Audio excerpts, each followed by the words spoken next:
As-tu déjà eu l'impression que quelque chose en toi t'observe depuis longtemps?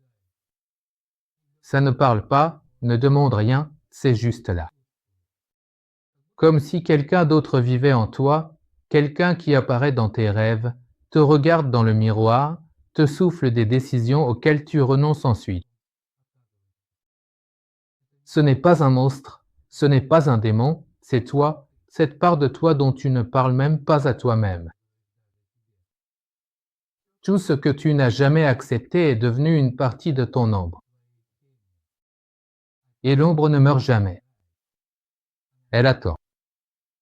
Et au moment le plus crucial, elle monte sur scène en portant ton masque. Et c'est ça qui fait le plus peur. Parfois, c'est elle qui dirige ta vie. À la fin de cette vidéo, tu comprendras comment la force que tu as cachée toute ta vie dans l'ombre peut devenir la source d'une véritable transformation. Imagine un petit garçon. Il a 7 ans. Il rentre de l'école, tenant un dessin serré dans sa main. Sur ce dessin, il y a un dragon. Il crache du feu, il se bat, il protège. C'était son cours préféré. Il montre son dessin à sa mère avec joie, mais elle se met à rire. Tu dessines encore tes monstres. Ce n'est pas normal. Elle se détourne. Le garçon serre la feuille, la déchire et la jette. Ce n'est pas juste une feuille qu'il a jetée, c'est une partie de lui-même. C'est ainsi qu'une ombre naît, au moment même où ta vérité n'a pas eu le droit d'exister. Et maintenant, dis-moi honnêtement, combien de fois as-tu déchiré ton propre dessin? Combien de fois as-tu étouffé ta colère quand on t'humiliait? Combien de fois as-tu dit oui alors qu'au fond de toi, tout criait non?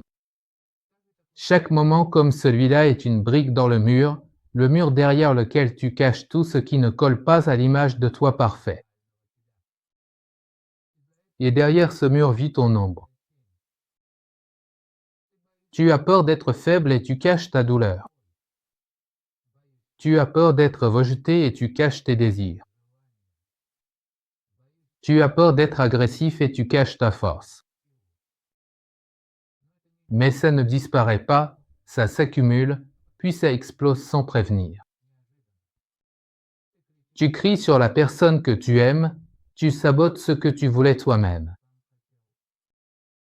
Tu fuis le succès alors qu'il est presque à portée de main. Ce ne sont pas juste des nerfs, c'est du sabotage intérieur. L'ombre n'est pas un ennemi. C'est l'archive de ta véritable force. Mais tu l'as enfermée à double tour, et maintenant elle s'infiltre par les fissures, à travers les rêves, les choix, la douleur qui revient sans cesse. Et plus tu fais semblant qu'elle n'existe pas, plus elle écrit précisément tes scénarios. L'ombre, ce n'est pas le mal, ce n'est pas ton côté obscur dans un film de super-héros, c'est le cimetière des versions de toi-même que tu as un jour rejetées. Elles sont toutes authentiques, c'est juste toi qui les as qualifiées d'inacceptables. Imagine que tu es une immense maison. Il y a des centaines de pièces. Mais depuis l'enfance, on ne t'a permis d'en utiliser que 3. Les autres sont fermées, barricadées, couvertes de poussière. Et chaque fois que tu t'es mis en colère, que tu as été jaloux, que tu as rêvé, crié, pleuré, tu as fermé une porte de plus. Mais ces pièces ne sont pas vides. Il y a là ton énergie, tes instincts, ta voix. Voilà pourquoi tu as parfois l'impression que ta vie ne t'appartient pas vraiment. Tu vis dans le couloir alors que toute la plénitude est enfermée dans les salles closes. Jung disait, l'ombre, c'est ce que tu ne veux pas être. Mais c'est justement cela qui te rend entier. Et pour devenir entier, il n'est pas nécessaire de lutter. Il faut entrer à l'intérieur. sans lutte, sans justification, sans autoflagellation. Il suffit simplement de voir, d'accepter que tu es en colère, d'accepter que tu veux de la reconnaissance, d'accepter que tu en as assez d'être toujours accommodant. Ce n'est pas de la faiblesse, c'est le début de l'alchimie intérieure. Dans la Chine ancienne, les alchimistes ne transformaient pas littéralement le plomb en or. Ils travaillaient avec le corps et l'esprit. Et l'élément le plus sombre était appelé l'or caché. Ce qui semble sale, effrayant, honteux, c'est en réalité la matière première de la transformation. Mais seulement si tu ne t'enfuis pas devant cela. Arrête-toi une seconde, ferme les yeux. Demande-toi, qu'est-ce que je cache en moi depuis tant d'années? Si tu oses le voir, tu auras ce que la plupart n'ont pas, le pouvoir sur ton propre scénario. Si ce que tu entends en ce moment résonne en toi, si tu as reconnu en ces images des morceaux de toi-même, soutiens cette vidéo avec un like. Pas pour les chiffres, mais pour que YouTube lui-même comprenne que ce sujet est nécessaire. Et si quelque chose bouge à l'intérieur, écrivez-le dans les commentaires. Pas de filtre, pas de masque. Peut-être que votre voix est le murmure même que quelqu'un d'autre entendra et n'aura pas peur de son ombre. Rencontrer une ombre ne signifie pas la vaincre. Cela signifie qu'il faut arrêter de fuir. Mais comment? Comment savoir quand une ombre parle en votre nom? Il existe un moyen simple. L'ombre est tout ce que vous détestez chez les autres mais que vous ne reconnaissez pas en vous-même. Êtes-vous en colère lorsque vous voyez l'arrogance de quelqu'un? Peut-être vous interdisez-vous d'être fier de vous-même. Êtes-vous irrité lorsque quelqu'un exige de l'attention? Peut-être souffrez-vous vous-même d'une soif de reconnaissance? Tout ce qui provoque une réaction émotionnelle forte, ce sont des projections, des miroirs. Comme des fissures dans ta propre vitre. Un moyen simple de voir l'ombre, c'est de penser à la personne qui t'énerve. Là, tout de suite. Et maintenant, demande-toi, qu'est-ce qu'il fait que je ne m'autorise pas à faire? Ça fait mal, mais c'est le chemin. Il existe une parabole dans le bouddhisme zen. L'élève demanda au maître, comment puis-je me débarrasser du démon intérieur? Le maître répondit, invite-le à prendre le thé. Ne le tue pas, ne le chasse pas, fais sa connaissance. Dans une lettre, Jung racontait qu'il s'était vu en rêve dans la cave de sa maison. Il descendait de plus en plus profondément jusqu'à se retrouver dans une ancienne chambre pleine de poussière et d'ombre.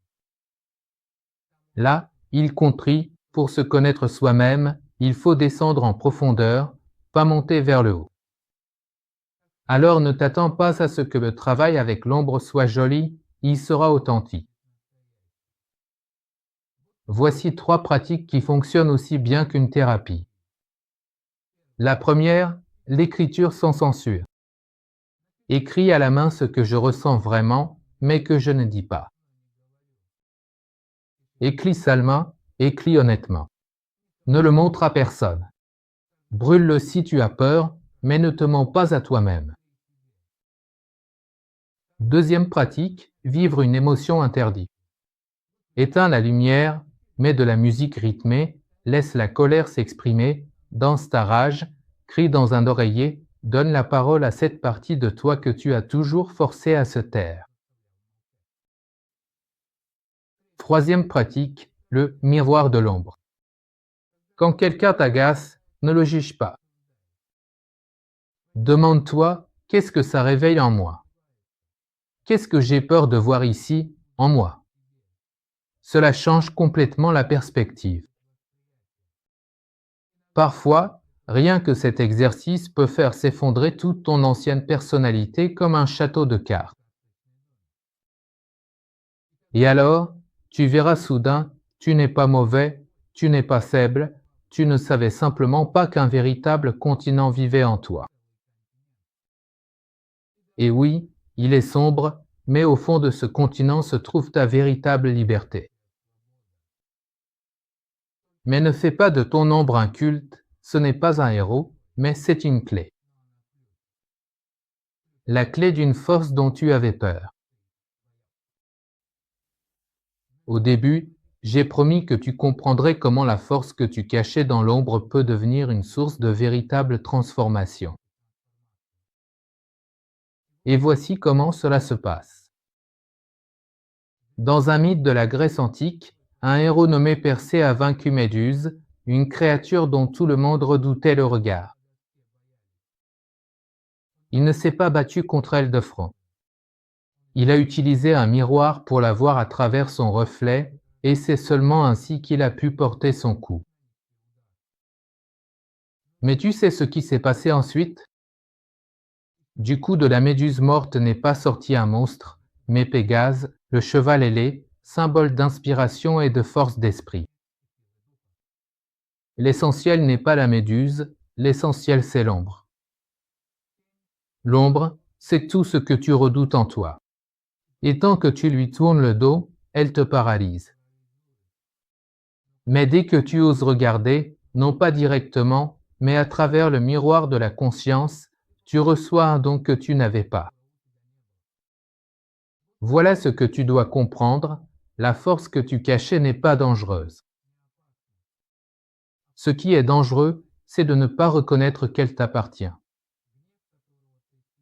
La colère dont tu avais honte, c'est ton non capable de protéger. La jalousie dont tu avais peur, c'est un indice sur l'endroit où tu n'es pas encore accompli. La peur que tu cachais, c'est une boussole. Elle t'indique la direction à prendre.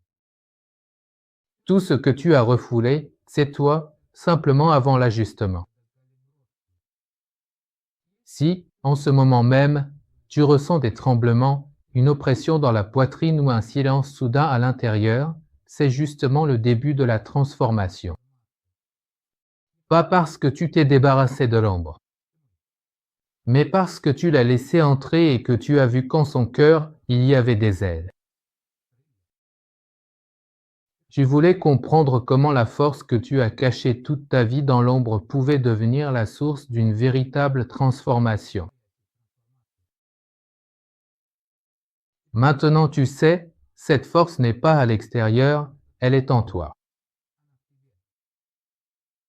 Pas dans un masque, pas dans un rôle, mais dans ce à quoi tu tournais le dos. Ce que tu as réprimé, ce n'est pas des déchets, c'est du carburant, c'est de l'or brut. C'est ta sauvagerie, c'est ta passion, ta limite, ta voix. Mais cette vidéo n'est pas une réponse. C'est une invitation à toi-même, à l'honnêteté, à l'intégrité qui ne demande pas d'être parfait. Si tu veux aller beaucoup plus loin, si tu sens que ce n'est que le tout début, alors abonne-toi dès maintenant. Parce qu'ensuite, on ne va absolument pas descendre dans la simple théorie abstraite, mais bien plus profondément dans la réalité concrète, dans les ombres les plus profondes, les désirs les plus ardents, les peurs les plus primitives, les instincts les plus fondamentaux dans tout ce qui nous rend véritablement et pleinement vivants, dans notre essence même. Et si tu connais quelqu'un qui, en ce moment, se tient devant le miroir et a peur de regarder à l'intérieur, partage-lui cette vidéo. Qu'il comprenne qu'il n'est pas seul. Et enfin, laisse une trace. Pas juste un commentaire, mais une phrase, un mot, une pensée. Qu'est-ce qui a résonné en toi? Qu'est-ce qui s'est réveillé? Qu'est-ce qu'on ne peut plus cacher? Que ce soit ton premier pas. Parce que parfois, une seule phrase honnête peut devenir la porte par laquelle la lumière entre. Merci d'avoir été là, de ne pas avoir eu peur, d'être resté. On se retrouve là où l'ombre devient une aile. On se retrouve dans la prochaine vidéo. Et souviens-toi, tu ne perçois pas le monde, tu le crées.